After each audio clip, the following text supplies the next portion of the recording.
My name's Barbara. Me llamo Barbara. Je m'appelle Barbara. I'm from Mexico.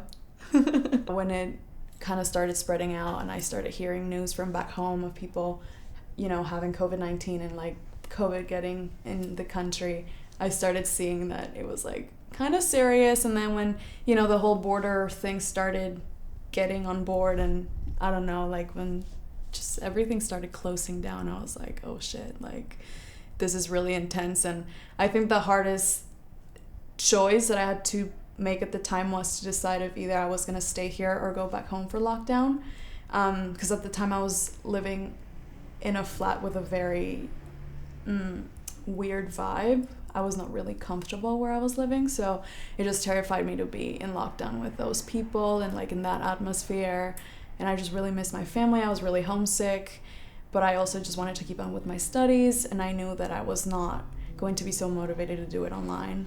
So yeah, I actually bought my flight back home. Like my mom got it for me. She was like freaking out, and she was like, oh, I got you a flight back home before they closed borders. The night before the flight, I had an anxiety attack in my room, and I missed my flight the morning after just because I was not able to like pack my whole life in like my bags and just leave. So I decided to stay. But then of course I regretted it, and but because it just got harder and harder.